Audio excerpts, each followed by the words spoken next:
How do you create something that's different than everyone else? You do it differently than everyone else. Here at Copeland Creative, we specialize in telling captivating stories of wild people, wild things, and wild places. We don't just capture the story, we immerse ourselves in it. We are a diverse, multi-talented media house based in North Georgia, and if you have a story that needs told, we want to help you tell it.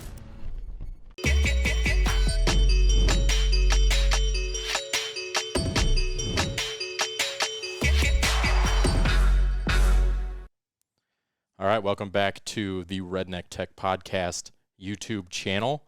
This is episode 191, and we are talking about how to get hired in 2024. But before we do that, we are going to start the audio-only recording stream that you can access wherever you get your favorite podcasts if you are on the go and still want to listen to our lovely voices talk about the things that we know and don't know. But anyways, we will be right back with the podcast. Clay, take her away. The Redneck Tech Podcast is brought to you by MikesArchery.com. They're a one-stop shop for virtually everything archery, bow hunting, and for your next outdoor adventure. Mike's Archery has been at the top of the archery game for over 50 years, and they want to give listeners of the Redneck Tech Podcast 10% off their entire online store using the code REDNECK10, all one word. Just put the code in before you check out, and your boys will hook you up. The guys at Mike's have always been good to us, and now they can be good to you too. Visit MikesArchery.com and get your gear now. Right here. Yeah. You want it? Yeah.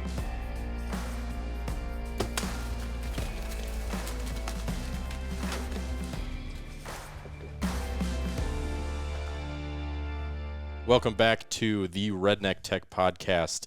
This is episode 191, How to Get Hired in 2024. Version 3. Version 3. This is the third time we've attempted to record this. The first two times were thwarted by Ranger, my girlfriend's dog. He's a really good dog, except for today. I guess he ate something that didn't agree with him, and he decided to wait until we were recording to puke one time, cleaned it up, started recording again, and he proceeded to puke a second time. So we're hoping, fingers crossed, that it doesn't happen again. What do you say, Ranger? Huh? We gonna be good? We gonna get through this one? I would let everybody see you, but I don't know a good way to get you in view without wrecking all the cables and things we have on our desk. So you might see his tail if you're watching on the YouTube live stream, which is not live but recorded. If you're watching on the YouTube stream, you may see his tail kind of running around back here. Oh, here he comes. Or a camera bump or something. Or a camera bump, and that would be Ranger. So he's just a real spirited dog and has a lot of energy and apparently a lot of puke. All right, into the episode. We are talking about how to get hired in 2024. This is an episode that we have done, or Caleb has done, rather. He did it back in 2017, nearly 7 years ago, and we are revisiting it because things have changed since 2017, and we wanted to talk about some of the new things that we think. Some of the stuff hasn't changed, but I have on my list here 5 steps to get hired in 2024. Clay has 4 steps. I think some of our steps are the same. So you may get anywhere from 5 to 7 steps over the course of the episode, of course, with the usual forays and rabbit trails that you have come to expect from us. So first things first, Clay, do you want to go over the first thing you need to do if you are trying to work in the hunting industry in 2024? I think this is, there's 2 things you need to do at the same time. One is you need to identify what kind of content you want to create, and I think that goes hand in hand with where your skill level is.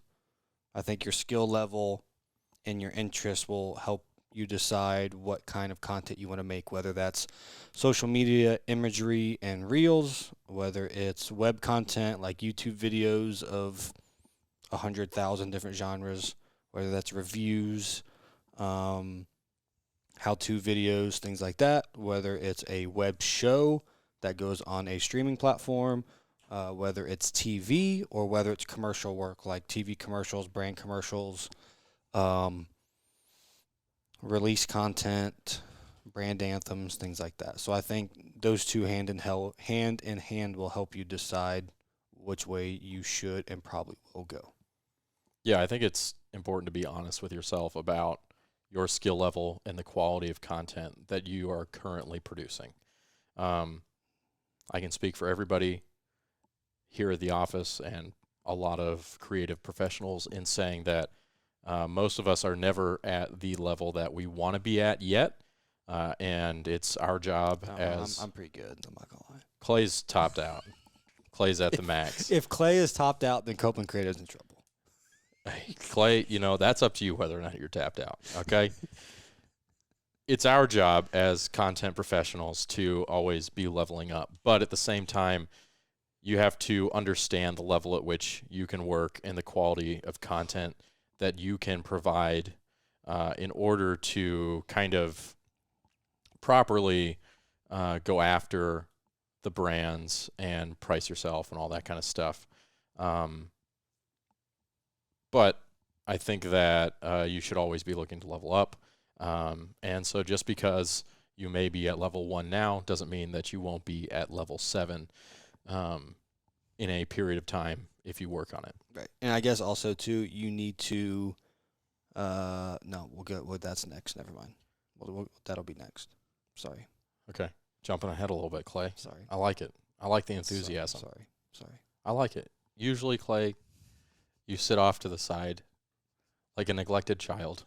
I said I don't like sitting on your phone. I don't like the new live stream setup because if I sit like this, everyone can see all of the golf I'm looking at on my phone when we're live streaming normally over there. So now I have to be. It's like I'm back in class again. Present and engaged. Yeah. Pencils ready. Yeah. All right. So after you've kind of determined your skill set, I think the next thing to do is figure out your goal. And this is something that we've talked about ad nauseum, and we'll continue to talk about it because figuring out where you want to end up is going to guide the steps that you need to take to get there. Just like anything in life, you can't get anywhere without a goal. I mean, you can, you just don't know where you're going. I've had a few hunts like that. But Clay's laughing because he knows what he knows. I've been what on that's a lot like. of those trips Yeah. with you. Yeah. It just kind of we look at each other and we put our heads down and shake our heads like we want to say something, but we can't because rent is due and Verizon, AT&T need our $200 and Yeah, that's the least. That's the least of them. But you need to decide what your goal is. And a goal is different for everybody. You may be a guy who just wants to get free product, to trade product for work, whether that's video or photography. I mean, you could do any other sorts of work, but those are the two most common ones. Some of you guys out there might want to just support the habit, make enough money that it pays for your hunting trips, maybe work content into those hunting trips to basically fund them. But if you could get your trips and your tags and your gear more or less paid for through the work that you're doing content-wise, then you'll be happy. Then there's obviously those of you who maybe you don't have a whole lot of time to commit. Maybe you just only want to do it part-time, and that's fine. But that's a goal that some of you may have, is just to be able to do this part-time around maybe another job or anything else that you may be doing. And I think that if part-time is your goal, then it's important to figure out how much money you need to make to dedicate the amount of time that you would want to or need to dedicate to making that work. Obviously, that's different for everybody. Everybody's kind of financial needs are different, but you definitely need to be cognizant of that and write it down, because that figure is something that you need to work towards. We're not going to talk about, we get this question a lot, but we're not going to talk about pricing yourself today. We're not really going to talk about any of that stuff, because that's a whole can of worms that really needs its own podcast. But just have those figures in mind, and also know how much time realistically you can put into this. I'll also say that part-time is usually the step that most people take before going full-time. And so if your goal is to go full-time, again, you want to look at the same numbers. How much money do you need to be making in order to comfortably support yourself working full-time, not having any other income, unless, you've got investments and stuff like that. But, it's your finances. You do the math. Don't let me do the math for your finances. If you need somebody to do math for your finances, Clay, he used to be an accountant. Don't you have a degree in accounting? Business analytics. Right. So like analyzing the money that businesses bring in and spend? Yeah, sure. What else would it be? Business analytics is the study of Analyzing businesses. All right, back to it. maximizing cash flow. Accounting. All right. I'm glad that we figured that out. Anyways, figure out that number so that you can gauge, one, how much time it's going to take you to reach that number, how many clients it's going to take you, how you should price yourself, all of that stuff. And also, if you're looking to do this part-time or full-time, kind of look at yourself and figure out, am I okay with sacrificing some of my personal hunting time for work time? Which most people are, until they realize how much of their hunting time they actually have to sacrifice. Which is especially true as somebody who's full-time. If you're Right. part-time, or you're in the freelance side of things, then you have a lot more control over when you do and do not work. But, at the end of the day, most of the time, unless you set your life up this way, you're not getting paid to go on your own hunting trips. Now, there are ways that you can do that. Like we said, that is totally a goal that you can, I know. That's totally a goal that you can accomplish, and there's ways to do that. We might talk about them a little bit. But you make money by usually filming and photographing other people.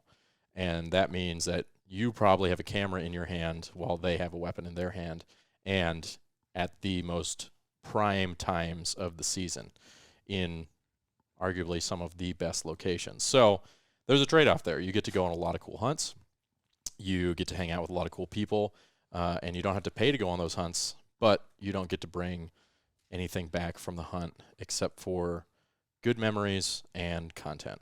So that's definitely something that you want to look at. Is there anything you want to add to the goals section before we move on to subsection B of this? I don't think people realize, like, obviously we are full-time and we do a lot of man days in the field because there are 4 of us. So obviously 4 people can do more days than one person. But like, if you took just Ryer or just me or just Joe or just Caleb, from January 1 to December 31, we're probably doing, let's say, 150 days a year on average. Well, especially when we're doing TV. I would say 110 of those days probably are March, April, May, and then September, October, November, December. Mm-hmm. So April is usually a giant month for us because we do a lot of turkey content. September is huge for us because we do a lot of elk content. And then October, November, obviously with whitetails. yeah, and there's a lot of forethought that goes into the kind of content you want to do, but like, And we're about to get into that part. right. But realizing that if you want to do this part-time, that means you have a job, you also still want to hunt and you want to do this Mm-hmm. to make money or whatever. So you're trying to fit all three of those things in to time on the calendar that you can hunt, which is really only 7 months out of the 12-month calendar. Right. So there really isn't like, oh, I'll just do, 15 or 20, 30 days a year. Well, you think about if you do 30 days a year, that's an entire month worth of hunting. Mm-hmm. And if you love to hunt November, well, you've just scheduled November time frames worth of work. So that's something to put into perspective. Yeah. So the next point, it's kind of a sub point. You can label it another point if you're taking notes and would like to. I don't like to dictate people's note-taking strategies. If you are taking... BS. Oh, I do when we're taking notes on our footage, and it's for edits that I have to do, yes. Okay, I do. Sometimes I do dictate how people take notes. But for you, I won't dictate how you take notes. And if you are taking notes, good for you. That is commendable, and you're better than all of us. Because I haven't taken notes on like a podcast in a long time. In school. Not even in school? Mm-mm. What did you do? Pay attention. I paid attention most of the time. That shows how much more superior I am than you. It sticks. And I take notes because I always felt that if I was focusing on taking notes and hearing what the person was saying and writing it down, I was more worried about ingesting it and getting it back on paper than I was actually like listening to what they were saying. If that makes sense. That thought process is scientifically unfounded. Anyway, moving on. They say writing notes actually helps you retain the information better, even if it takes more work. I think I did. And it's not the same writing it on a computer. Handwritten I only notes. failed one class, and I failed it 4 times. I failed no classes. I failed college algebra 3 times. I keep forgetting to switch the cameras when you're talking. It's okay, it's fine. I kind of just maybe butt in a little bit just to see if you can bam. Bam. Just to test my reflexes. Exactly, yeah. Yeah, I got you. Okay, so the next, after that little rabbit trail, the next section is identify your niche. So there's a lot of jobs in the hunting industry, and there's a lot of things you can do. You can have a YouTube channel and do product reviews. You can have a YouTube channel and film your own hunts. You can have a YouTube channel where you and your buddies film your hunts. You can have a podcast. You can have a social media page. You can be a videographer. You can be a videographer for like a freelance videographer who just does all kinds of stuff. You could be a TV videographer. You can be a videographer for a production company like what we are. You can be a photographer for a brand. You can be a freelance photographer. You can be an editor for a production house or for a TV show or for a brand or just for whatever. Graphics. You can do graphics. You can do social media. There are a ton of jobs. For simplicity's sake, most of this podcast is going to be geared towards people who want to be behind a camera or a computer in a photography, videography, video editing sense. That is obviously not the only jobs that you can get in the outdoor industry, but those are the jobs that we know the most about because those are the jobs that we've been doing. The other jobs that we know about would be being a host for a show or a YouTube channel, but we're not going to talk necessarily about that today. I will say Ryer and I did have a chance to host a show, and they pulled the project out from under our legs because they said it'd be unfair to everybody else. They said we'd just be too good. that's what they did say. They didn't say that, but I'm guessing that's what they would say. No. They said that. They totally said that. That was something that they said. We heard it. I have it recorded. Don't ask for it. It's top secret. I can't give it to you. But they definitely said that. They're like, you'd blow everybody out of the water. It would just be too good. I mean, what could be better than me, a person who's killed maybe 5 animals in my entire life, and Clay, just on our own, trying to kill some whitetails? Just like everybody else. Most people that are popular on social media, they don't kill a lot of stuff. You know why? If they killed a lot of stuff, they wouldn't have time to do the things they're doing on social media. If they were out killing as many things is what they say. But I'm not going to get into names. We'll keep going. There are some people who are killers, though, Oh. and they are on social media. Yeah. But anyways, Like me. just wanted to let you have that little moment. I'm not going to talk a lot, or we're not going to talk a lot about what it takes to be a host. There's a lot of other things that go into that, and it is arguably one of the hardest career paths to take in this industry. We've talked about this a ton. Not only does it take an extraordinary amount of work, it also takes you killing probably a lot of animals, going on a lot of hunts, figuring out how to film that. And for most people, their foray into that is going to be YouTube. And you got to feed the YouTube beast, which means producing a lot of content. And there's just a ton that goes into that. And for the sake of this podcast, we want to talk about and talk to the people who want to be behind the scenes and how to get into that. I think we have other podcasts about being a host. If we don't, then maybe we will get some guests on here. Be a good reason for Chuck to come see us and buy Yeah, lunch. and we can have somebody who has been successful in that career path talk about it more in depth. But when I say identify your niche, what I'm talking about is figuring out who you want to work for and what type of work you want to do. Because like we said before when we were talking about goals, you need to figure out what type of content and what kind of skill level you need to have and who you need to be, as we get later into this list, who you need to be getting your work in front of and talking to get hired. If you want to be a photographer, then you're going to need to be skilled at photography and taking pictures.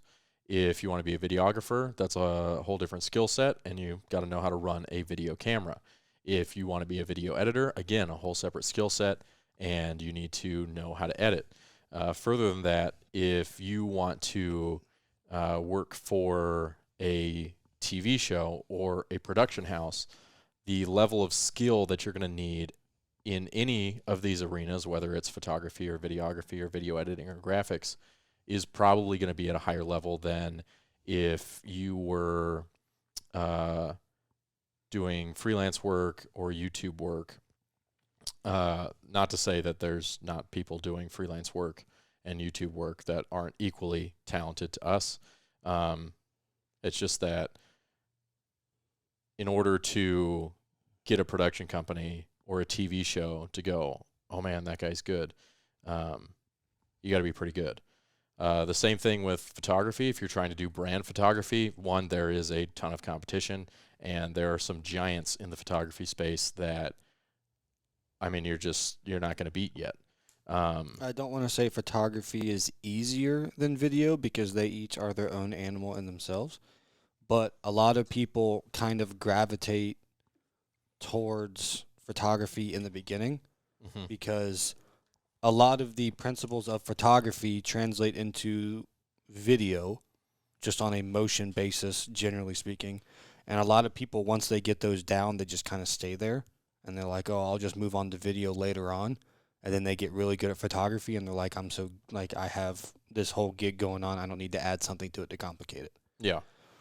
So the competition in photography is big, but I would say there's also a smaller learning curve initially. It takes less time to get a photo that you're happy with when you're first learning than it takes to get a video that you're happy with, just because of the technical complexity of video and how many how much stuff goes into it. You really have to learn a lot more things initially to be able to get a product that you're happy with. With photography, I think that learning curve is shortened a little bit. But I will say that there's a point in photography where it becomes much, much, much harder to get a stellar, outstanding image. And that's where a lot of the people who work in the brand space stand out. There's a lot of people who can take good photographs, passable photographs, things that you can put on social media. There are a lot fewer photographers who can take catalog imagery, who can take images for stores and like commercial imagery. And then obviously there's just some photographers who stand out head and shoulders, whose photographs are just excellent. And it's incredibly difficult to get to that level of photography. So while the initial skill learning process may be a little quicker, I think that to get to a high level of photography is still incredibly difficult. And I would say that, I mean, you're looking at a pretty similar difficulty as far as high level photography and high level videography and video editing. I think that just the complexity of video editing and videography and like the marriage of those two that's necessary when you're learning kind of stops people from diving into it, because you can get very confused very quickly, and People see, and there's no like positive result, right? Yeah. You do it and you just get confused, and then your stuff looks like trash, and you just like, well, that was worthless. and I think like on the editing side, people see a timeline, a photo of a timeline that is way above their skill level at the time, and they think that that is how every single timeline looks. Right. And it automatically pushes them away, which obviously isn't the case. But I think people, like, there's a learning curve. I mean, I got hired here, and the first thing I ever edited on was TV. Mm-hmm. And I was like, okay. And Caleb goes, yeah, it's probably not going to be very good, but just have Ryer, I help you. And I'm like, okay. I take that back. The first thing I ever edited on was red footage that was not shot correctly. What video was that? It was a thing for Chuck that Mossy Oak shot. And they shot it on red. Huh, It I don't remember what that was. a hunting habit that didn't get aired. Oh, okay. But was that red footage, and then the next thing was TV, and I was like, oh, all right, yeah, okay. So there is definitely a learning curve to all of these things. So There's definitely a learning curve, and it's important to figure out where you want to be in the space, so you can start. You can either say, hey, I've already got the skill set to do this, or I need to start developing these skill sets in order to do these things. You know, that's really a whole other podcast, is the skill set you need to be a successful photographer, the skill set you need to be a successful videographer, all these things. We're not going to talk about those, but identify what you're passionate about, what you're interested in, and what you want to be doing with whatever time that you want to dedicate. And also determine what's going to make you that money. I've always held the opinion that it's great to have goals and dreams, but some goals and dreams don't pay as well as other ones, and some goals and dreams just aren't made for everybody. I could have the goal and the dream to have been an NBA player. Simply wasn't going to happen. I think I could have worked as hard as every other person ever, and I still wouldn't have ended up in the NBA. Just genetically is not possible. I had the goal of being an Air Force fighter pilot. I had a cross eye at the age of 19, so that nixed that idea. I had a goal of having a full head of hair, and look at me now. Yeah, nothing you can do about that. It's just straight genetics right there. You tried laser hair treatment? No, I did not, because I found out how much it was. And I would rather have that money. Hat is much less expensive. Well, I literally told the doctor, I looked him straight in his face, the hair doctor, who was bald. I looked him in That's the like face. a skinny chef. And I can't say what I said on the podcast, but I said something along the lines of, I will find a woman that doesn't care what my hair looks like. Something along the lines of that. Look at you now. Look at me now. Whoop-de-doo. So be realistic about how much money you're needing to make, how much time you want to dedicate to it, and be realistic about how much money you can make doing the things that you are doing. And also, I think, Clay, this would be a great place for you to jump in. There's a lot of avenues in the content space that aren't hunting that are great ways to, one, start getting paid, two, start making work, and three, just get things rolling. That's what Clay did before he worked here. I mean, you can do content for brands and businesses in your local town, whether that's photography or videography or video editing or social media, or rolling all those up into one. And that's a great way to start, making money, maybe to use to add to your gear collection, or to be able to give you enough money to take the time that you need off of work or whatever it is, that you can put more time into developing the skill sets that are going to allow you to do more part-time or full-time work. It's also going to help you develop a style. Mm-hmm. Like, everyone has their own style, and that style you can use that to your advantage, or it could go against you. Like, you could have a style and come to us and it be completely different than our style, and say, hey guys, here's some stuff I've made. Let me know what you think. If you ever need any help, or you get a project like this, I know it's different than what you guys do, but if you ever have the opportunity to work on something like this and you need help with that, I'm all ears. I'm willing to help. And that conversation could go, hey man, appreciate it. Your stuff looks awesome. We don't normally get work like that because people kind of come to us for a certain thing. But if the opportunity arises, we'll let you know. Or it could go, hey man, we've actually turned down a lot of work because we're just not good at this, and we push them in the direction of someone that's better than us at that.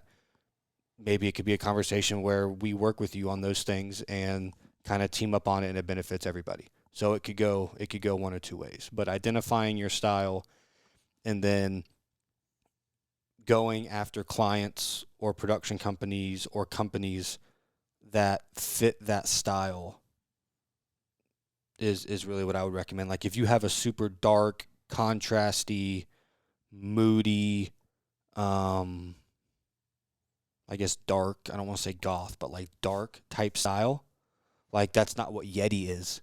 Like, Yeti doesn't do that. Yeti doesn't get super. So probably having that type of thing and going after Yeti is probably not the best thing to do, unless for some reason Yeti goes after this giant rebrand.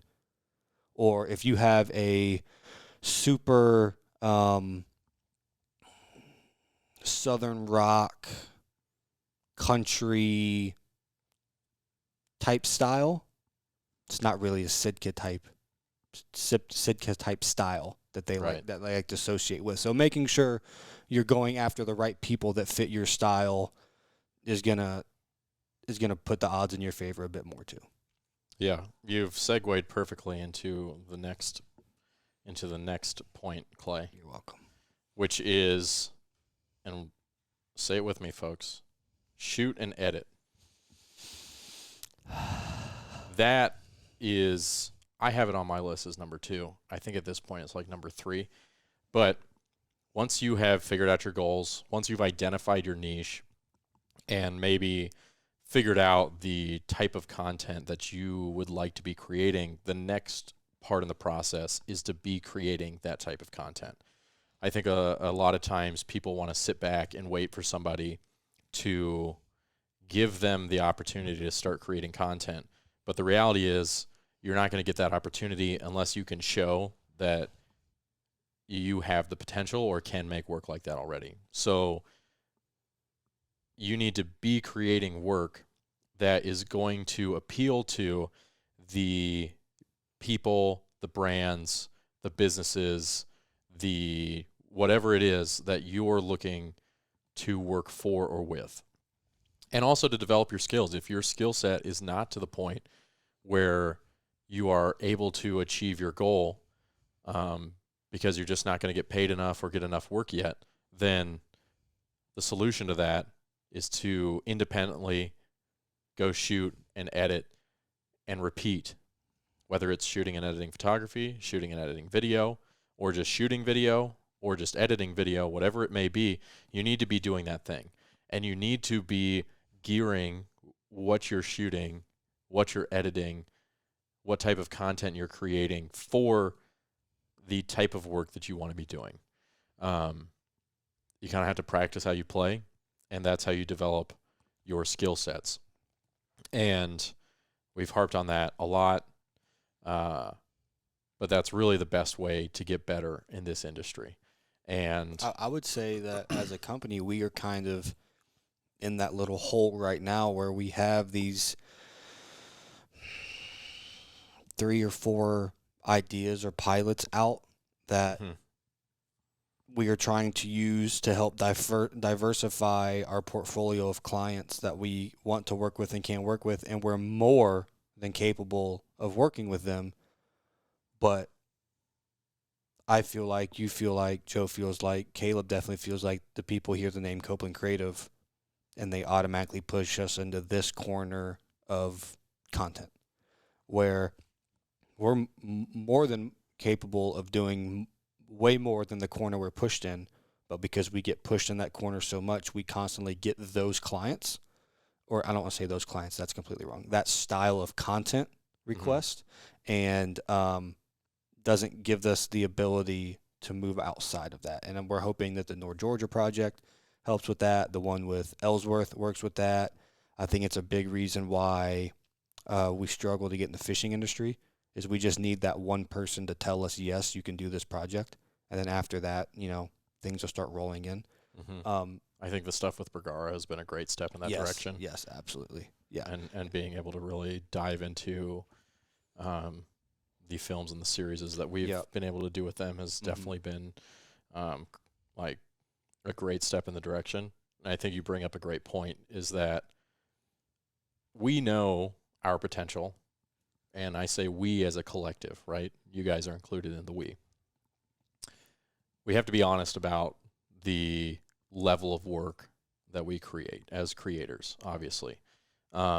Because once you're honest with yourself and you realize, hey, maybe there's a discrepancy and I want to create a higher level of content, or maybe, hey, I want to change what type of content I'm doing or whatever, that requires being honest with yourself first off, and then figuring out how do I make that happen.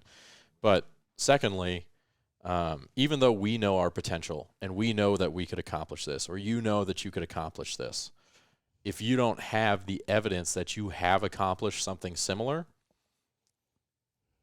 a company is not going to give you money, a brand is not going to give you money, a production house is not going to hire you based on like the faith and your charisma. It's just not going to happen, and that's the reality of it. And I think that's a hard pill to swallow, but you have to be able to demonstrate your potential. And that's why it's so important to be shooting and editing at the highest level that you are capable of, and hopefully continuing to get better, because when we get to these next few steps and you approach brands or people that you want to work with, the first thing they're going to ask is, what have you done? Show me some examples of your work. And if you don't have examples of your work, well, you're in one ear and out the other. New, I don't want to say new, timely, but not content from 10 years ago. Like, it needs to be updated, relevant, recent is the recent content. Yeah, and I think also this point goes, again, towards if you're already full-time, but you're looking to get to the next level, or you're looking to step out of the space that you've been working in. I actually have a call with that guy from YouTube today about this. Oh, perfect. Or if not YouTube, the Instagram. Nice. Yeah. Tell him to listen to this too. Maybe I will. Nice. So if you are already a full-time content creator and you want to step into a different realm than you currently exist in, then you need to create projects that will appeal to, impress, and demonstrate your capability to the decision makers in the realm that you are trying to move to.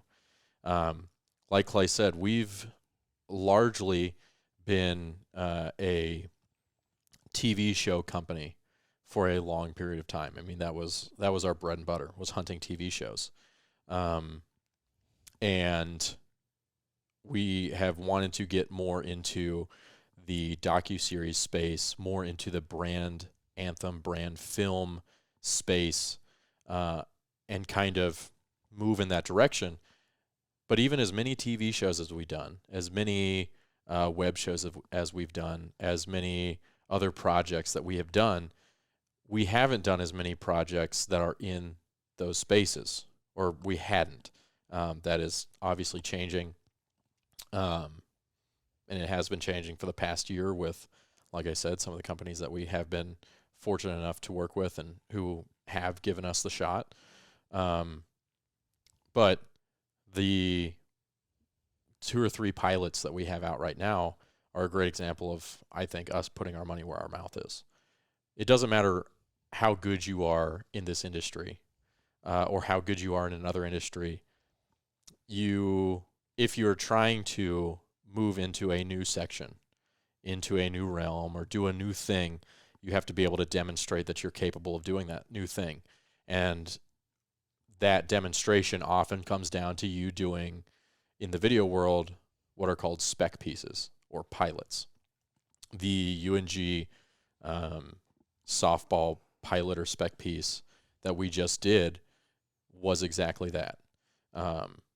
It was the first episode of what we hope to be a docuseries for the college, but we did it completely on our own dime, with our own time, just to, for our own sake, do it, and do it to the ability that we know we're capable of, so that hopefully we get that project. But if not, we can show that to people and say, hey, look, we have done this before. This is an example of what we're capable of. And that process of, quote, doing work for free doesn't go away. We did that same thing with the film. Yeah. The film, God, I don't know what that cost. I want to know what that cost Caleb, but it cost a decent amount of money to do that. The UNG cost us some money. The one was with Ellsworth cost us some money. So, and it goes to show that no matter what level or how big or small you are, it still takes money to make money. Yeah. You still have to spend money and hope you get money back in the long term from that, versus someone, like, people aren't always going to come to you and say, hey, can you make this thing for us? It's a lot of the time it's going to be, hey, we've seen that you've done this thing. Could you put our twist on it? Yeah. And I think that gets to the next point in the discussion, which is, so you've figured out your goal. You've identified your niche or what you want to be doing. You've began shooting and editing and building a portfolio of the work that you're capable of in the space that you want to be working in, whether that's videos or photography or whatever it is. Now you have some work. The next part of the process is people have to see that work. That work is no good if it sits on your hard drive. It's no good if nobody sees it. And especially, you need to get it in front of the people that you want to work with and for. And so, obviously, social media is a great outlet for that. There's a ton of tools on social media that you can use to get your work out there and in front of people. I'm not going to talk about that a whole lot. You guys basically know what that process is. You make things, you post it, you try to play the social media algorithms, and essentially you hope that somebody from a brand comes across it and goes, oh man, this guy's good. I want to have them do X, Y, and Z, right? But further than that, you also want to take an active approach. Again, you can use social media for this. You can also use LinkedIn. You can use websites. Do the legwork and find the companies and brands that you want to work for and get your work in front of them. And not in a way that's like, hey, I want you to look at all this stuff. Basically say, hey, I'm interested in doing X, Y, and Z for your brand, or I've identified like, hey, I am this, I can do this for you guys. Here's an example of my work. I'd love to talk with you guys further. This would have been a great part of the podcast to have Caleb on because that's kind of his specialty. Mm-hmm. But the moral of the story is don't just passively post things on social media and hope that somebody will come across that. That is not rare, but I wouldn't base my entire livelihood on that. No, I would not be like, hey, babe, I'm quitting my job and I'm going to try to do this full time. Oh, okay, yeah, what's your plan? I'm just going to post a bunch of stuff and hope someone Right. sends a check in the mail. It's like, that's probably not the best way to do it. The best way to do it is, like Ryer said, do that, because obviously social media is a great way as creatives to have an active portfolio. But get a hold of people like us or Like the marketing managers. yes, Like the business owners, Mhm. like the people who are going to be who's giving you the green light and the money to do whatever it is that you want to do, and get in their ear. or the people that run the social media accounts. Because if you can make the life of the social media manager easy, Mm-hmm. they can be a very great person to have on your side when something is needed. Like, hey, this guy, this girl does this thing. They give it to me exactly how I need it. All I have to do is download it and post it. I don't have to do anything else, or whatever it is. Yeah. So maybe if you want to go directly to the head person in charge, or you can stair step your way up. But a lot of it is who you can get a hold of and who you know. Yeah. I think that there's not really a shortcut. A lot of it is just plain and simple networking And play the numbers game. and play the numbers game. And again, this all goes back to what's your goal and who do you want to work for. If you're trying to work for brands, then you need to be getting in contact with the people who run those brands, the brand managers, the marketing directors, all of those people, right? And getting your work in front of them. If Yeah. you're trying to work for a production company, then find some production companies, figure out what their contact information is, and get your name in their ear.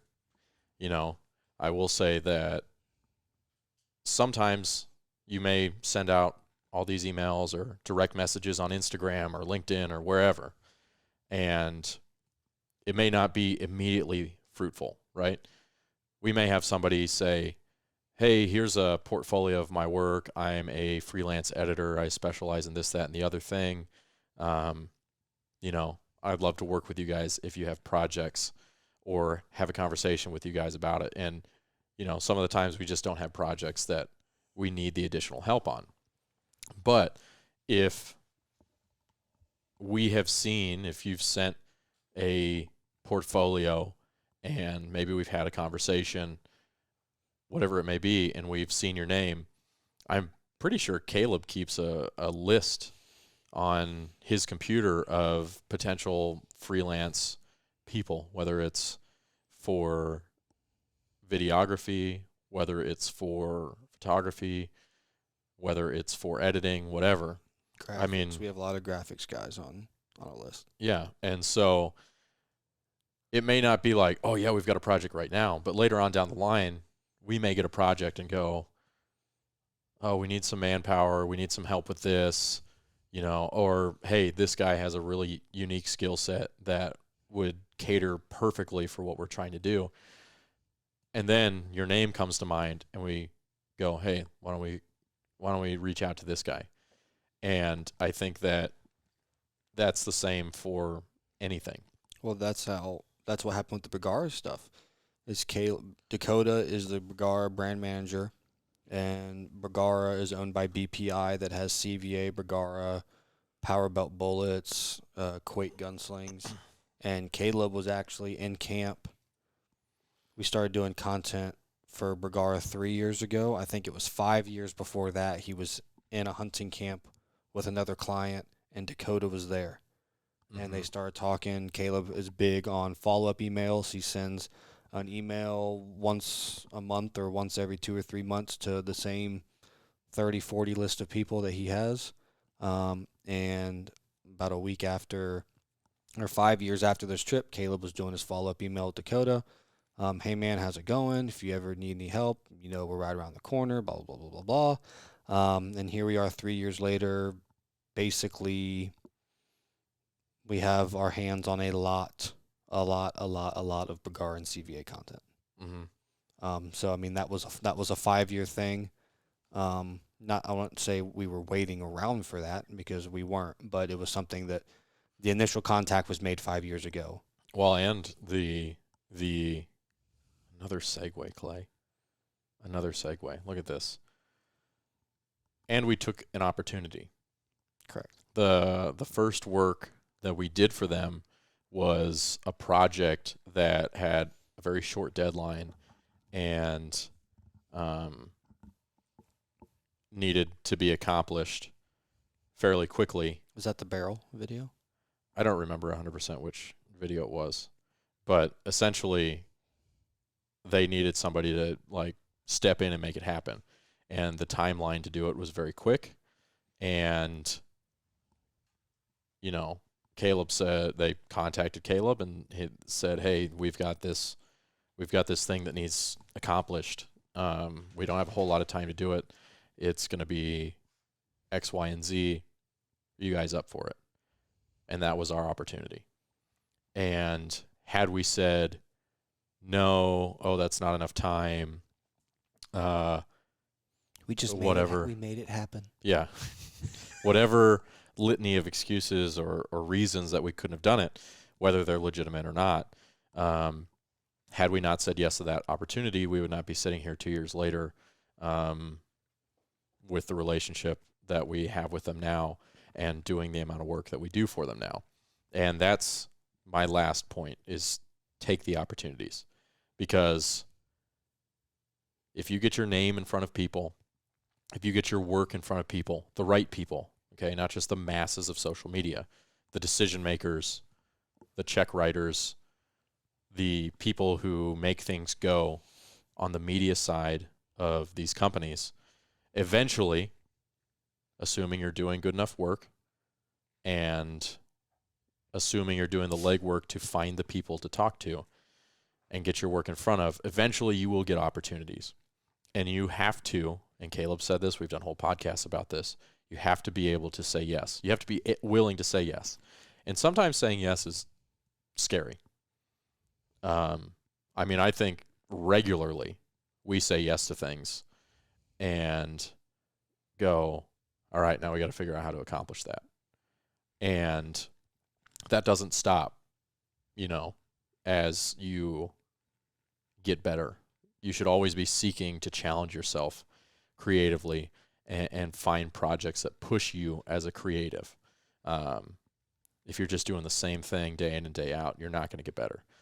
But saying yes, especially at the beginning, I think now that I've built up my confidence and experience, and Clay and Caleb and Joe have all done the same thing, that saying yes, even to challenging projects, isn't scary because we have the confidence and knowledge to know that we can get it done.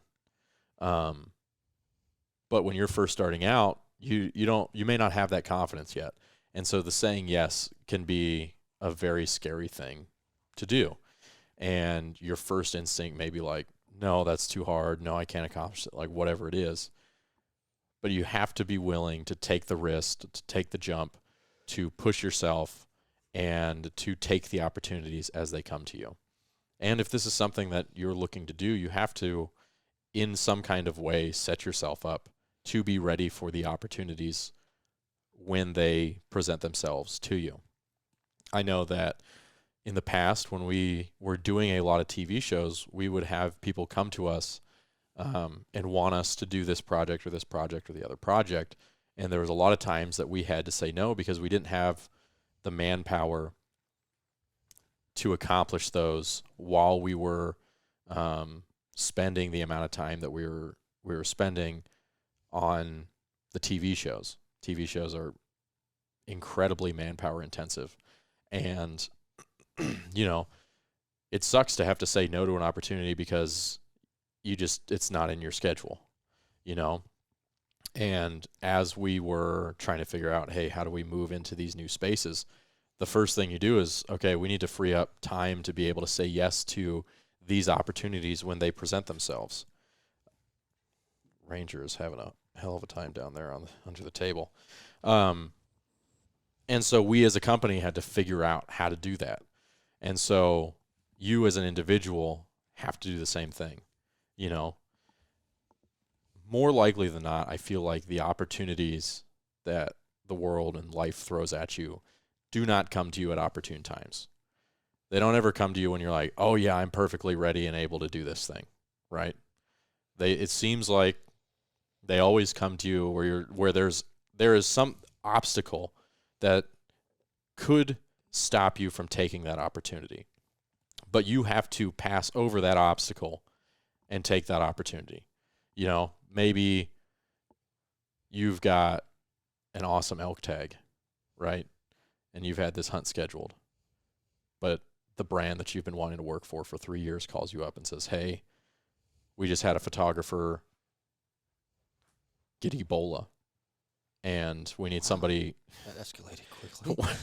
Well, I was going to say COVID, but Ooh, they might censor us for that. yeah, I don't know. They've gotten a mysterious illness from the jungles of Panama, and they can't go on this trip. We need somebody in 2 days. Are you able to do this? And now you're faced with a really tough decision.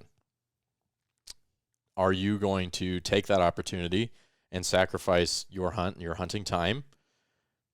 Or are you going to say no and go on your hunt? And I will say, from a brand perspective, not a brand perspective, from a hunting production company perspective, you may get one opportunity like that, right? Like, there's this list of people, you're on the list, we call you, hey, can you make this happen? No? All right, we call the next guy. They say yes, they come do a good job, boom, now they're the go-to guy, right? And so you may only get that one opportunity with that brand.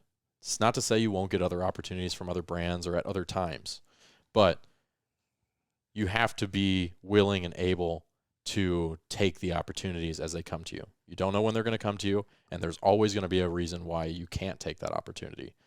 But you have to figure out how to do it if it's the opportunity that's going to get you in whatever door it is that you want to get into. Because more than likely, if that's your opportunity, they went to someone else, that person said no, and they were like, okay, we'll try the next guy. Right. And I don't want to say they had a list of like 5 guys they were going to call, but they had a number of guys, and they gave this guy an opportunity. Nope. All right, next. Gave this guy an opportunity. Nope, next. And now it's your turn. Right. So don't be the nope next guy.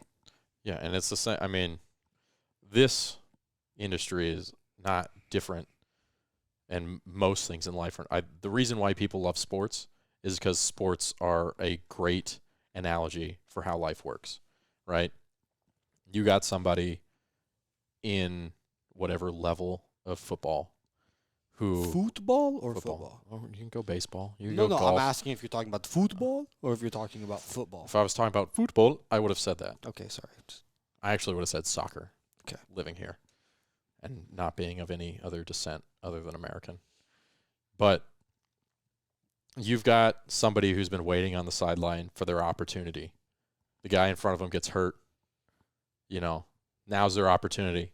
They go in and kill it. Boom, you're looking at somebody who's now got a career in the NFL. Tom Brady. You're right. Tom Brady got his first start because dude snapped his leg. Mm-hmm. He was the 3rd string. Right. And he had to be ready. He had to be ready to do that and willing to do that, and he had to perform. And all of this, I hope you guys are seeing how all of these steps are crucial in you making that goal happen of getting hired, right? Because you don't just show up to the big game and be Tom Brady. I mean, honestly, Tom Brady wasn't even Tom Brady when he showed up at the No, game, but that's The Patriots were like under 500 his first 2 years. yeah, but regardless, dude obviously had something special. But he didn't just appear that way, right? He spent how many years working, putting in the time, sitting on the bench, still doing the work, proving again and again to coaches that he had the ability to do something. And finally his opportunity comes, he makes something of it, and becomes potentially one of the best quarterbacks to ever play in the NFL. And that's not dissimilar to how it may be trying to accomplish whatever goal you may have in this industry, right? You've got to figure out what you want to do, right? Tom Brady figured out he wanted to be a quarterback in football. Yeah. Okay? So he figures out what he wants to do. Then he goes, how do I become an NFL quarterback? What skills do I need to attain? Then he starts acquiring those skills, right? You have to start acquiring the skills to do whatever it is that you are trying to do. Okay. Then for however long, he's continually utilizing those skills, improving on the skills. Utilizing the skills, improving on the skills. Basically, he's playing football. Getting better, moving up to the next level, moving up to the next level, moving up to the next level. Again, that's shooting, that's editing, that's doing the things, doing whatever it is that you're trying to do. You're getting really deep on this. Hey, that's what I do. They call me Ryer the Submarine Porter. Wow. 20,000 leagues. That's where we're going, baby. Okay. All right. So then, I mean, Tom Brady's not really making spec pieces. That's kind of a, but you know, you can extrapolate. Have you not seen his Hertz commercials he's been doing? It's great when the Love Hertz. I I'm in love. I haven't actually seen those. I'll have to go Oh, watch them. Are they good? Some spec pieces. Let me tell you something. I mean, I guess Tom Brady's spec pieces would just be like doing good in games. I'm Tom Brady. There's my spec piece.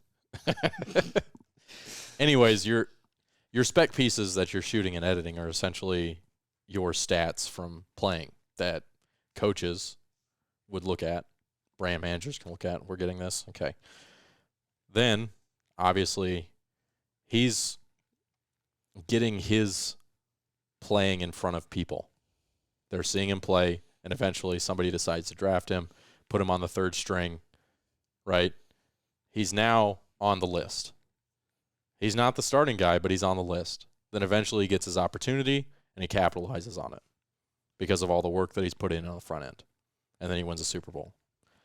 And another Super Bowl. So basically, you could be the next Steven Spielberg. And another Super Bowl. What is it, 10, 11? 10? No, I think he's got like 8. 8? I thought it was more than that. No. Maybe I'm getting him and Yogi Berra mixed up. Probably him and Nick Saban, who broke my heart and retired. Oh, yeah, that did just happen. Hold on. Before we get to that, we'll get to that because I think this will be a good thing. But anyways, those are the steps, okay? If you do this, then you've got a great chance. And again, shoot, edit, get your name in front of people, figure out the companies that you want to work for, and don't be shy. Get your name and work in front of people. Okay, now with the official, did we wrap that up good enough, Clay? I think so. Okay, let's talk about, well, I mean, you can. I don't really know that much, but Nick Saban. You are a pretty staunch Alabama fan. Yeah. How? Was. What? No longer? Were you only a fan because of Nick Saban? No. I've No? actually never been to an Alabama college sporting event in my life. Never? Clay. Well, I grew up in Daytona. Most of the time they were in a national championship, which didn't get played in Florida. So. But you haven't, like, as much of a fan as you are, you've never been to, like, a game? Are you going to go, like, is it the same now that Nick Saban has left? Well, like, do you have I any could probably interest? afford to go now that Nick Saban's not there. Are tickets expensive? Oh, my God. I've never looked at tickets for I an think Alabama they're game. expensive. How much for, like, Well, the worst seat? my dad stepmom and sister went to a Georgia game because she's getting her master's at Georgia. Mm-hmm. Georgia played Ole Miss, and tickets were $320 a piece. For where? Just in the stadium. I mean, they weren't like, if you fall, you need a parachute, like nosebleeds, but they weren't on the 50. I went to 3 games last year, but to be fair, I have access to season tickets. So, Right. So will you? I mean, is it the same? I'm too deep now. I got to stay a Bama fan. I got to now. All these Georgia fans waited their 60 years or whatever for Georgia to get good again. So now it's about time for me to die. Alabama will be good again. So you think it's gonna? You don't think whoever's coming in is gonna be able to build Dude, and there's maintain the so program? many people decommitting already. Really? Dude, kids don't go to Alabama for Alabama. They go because of Nick Saban. Why is it just because they He know puts- that he'll he- develop them? He puts a lot of people in the pros. A lot. Is that like- because of his connections or Nick just because of how good Nick he is? Saban builds his roster because he suspects that like 30% of his roster when they're juniors is going to dip. Really? Yeah, How common is that for guys not to finish college? a lot. I wasn't aware of that. A lot. I always assumed that the guys played 4 years. Not I anymore. think they're going to change that and make them start playing all 4 years or put like there's a lot of kids that, let's just say they go to Missouri. In Mhm. Missouri, it's like he's like the number 2 ranked wide receiver or whatever. Well, Missouri didn't play for crap this year. They played in one of the 75,000 bowl games there are. There's too many. Well, once dude realizes he's not playing for a national championship, he's not in the Final Four. They're ranked like 15th or something. He's like, well, I have really high draft stock. I'm not going to go play in this bowl game and get hurt.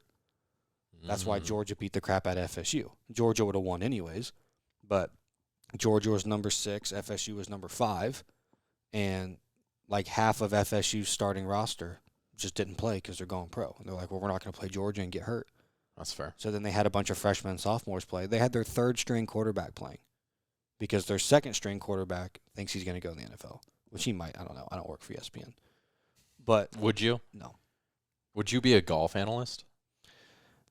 No. No? Because it's getting to the point now where you can't just go get like you can go get a broadcasting degree or a communications degree and like host a sports show, but you're not like one of the analysts. Like they want to pay people. Like Tony Romo makes more from CBS narrating football games than he ever did playing football for the Cowboys. Really? Oh, he makes like $220 million a year just to host something stupid, just to talk about football twice a week. What do you have? Like, what kind of qualifications do you need to be an analyst? Do you basically have to be an ex-pro? Well, now? that's what a lot of stuff is leaning towards. Yeah. Yeah, or a college player. But you would be like a golf broadcaster. If somebody called you up and they're like, hey, we want you to be the host of the Masters. Absolutely not. No? You put a live mic on me? Come on. No. You don't think you could do I it? wouldn't trust myself with a live mic. Absolutely not. Dude, I have to censor Clay's my- not taking his opportunities. I have would to- take that I have to opportunity. censor myself for a podcast that makes $0. How profane do you get watching golf? Do you get very... I've I never know watched how golf with profane you. I get playing golf. Yeah, but that's different than watching golf. Do you get profane watching golf? The problem is like if someone does something, you can't be like, oh, he's sucking today. Or today he's just trash. Like you can't say that. But you could say it in a nice way. Don't they say it in a nice way? You've watched enough broadcasts. Tell me how a golf broadcaster would say that. He's off his game today. Boring. He's trash. I mean, to be fair, you don't have the right voice for it. No, I don't. No. I can't. I don't. Well, have I don't even have the right voice for it because I'm too boomy. Yeah. Like good for football, baseball, fine, general PA announcing, boxing would be good. Hockey. Boxing is great because I don't eat except for, you know what's crazy is people used to listen to boxing on the radio. I used to listen to everything on the radio. I know, but nobody really does anymore that much. Well, I know. So my family is diehard Eagles fans. So they'll listen to it on. So they will pull up the hometown radio station, turn off the broadcasters of the game because they always think that. Which sometimes, I mean, Joe Buck is terrible. I hate Joe Buck. So well, anytime he's it's on, I won't watch. each broadcasters have their own biases, and they're like, I don't want to listen to this guy bullcrap on my Eagles, so they pull up the hometown radio station and listen to it while the game is going. Which I have thought about doing that at Braves games because I personally like to hear the commentary, Mm-hmm. and I've thought about it'd be cool to put like a AirPod in and listen to the radio broadcast of the game while it's going. Right. So then you have more context. It's just like a 5-second delay. Yeah, which is fine. I mean, honestly, sometimes like I know this is because I wasn't a professional college baseball star like everybody else in this office appears to be. But sometimes I like watching baseball. I like baseball. It doesn't hold my interest for a very long period of time. That's why they added a pitch clock. They cut 45 minutes. But to be fair, I liked the games being longer because I liked going to the stand, like going to the game and being able to like have a whole conversation, eat a hot dog, like half pay attention, half not, and like do that for a couple hours. Now, like Cleo and I go to a game, it's like an hour and a half. Like, I drove longer to get here than the game has been.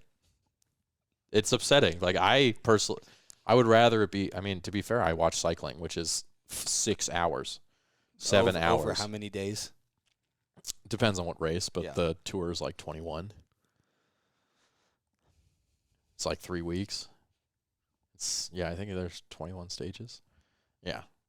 I mean, to be fair, you can usually just tune into like the last 30 minutes, and It's like NASCAR. that's basically Watch the when last everything 5 happens. laps. Yeah, or you could just like be following along, and like certain stages will be pivotal stages, Right. and you could just watch that stage. There's a lot of stages that are just kind of throwaway stages that Right. nothing really significant happens unless like you really like cycling. I really like cycling, so I'll watch the whole thing, and it's all interesting to me.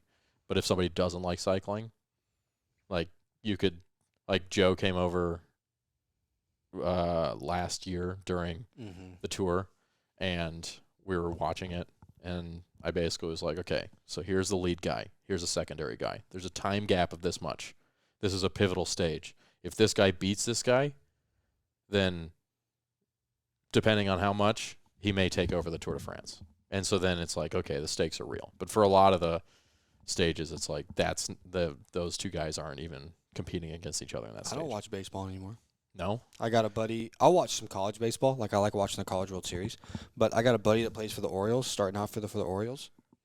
I have an alert set when he's on deck. My MLB app goes off.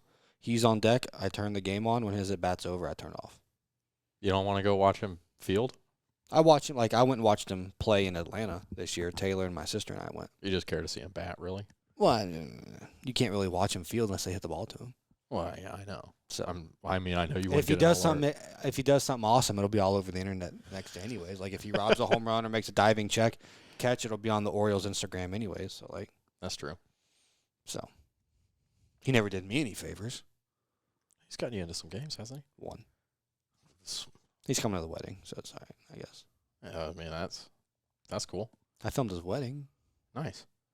I mean, hey, you know, I sat on the bench a lot for that guy, so he could play and get better. So really, he's there because of me. did you sit on the bench for him, or did he play better than you, which caused you to sit on the bench? Well, obviously he played better than me, but Yeah. he was a year older than me too, so he had seniority. But as far as everyone else is concerned, I sat on the bench so he could get better. Right, just sacrifice. I did. And you could have been there. No You chance. could have been there. No chance. Top bunter in No the chance. MLB. No chance. All right. Well, how long have we been going? 1 hour, 12 minutes, and 37, It's only been an hour and 12. 38, 39, 40. Yeah. Oh. Well, it seems longer because we tried it 2 times before this. That's true. Hey, Ranger, where is he? Ranger, come here. Let's see if we can come here. Come here. Come on. There he is. Hey, say hi to the people. This is Ranger. This is the one who was puking twice a day. He's actually been pretty good after this, so. All right. I think Ranger's ready to go home. Are you ready to go home, Clay? Yeah. All right. Let's wrap this thing up. Deuces, fam. See y'all.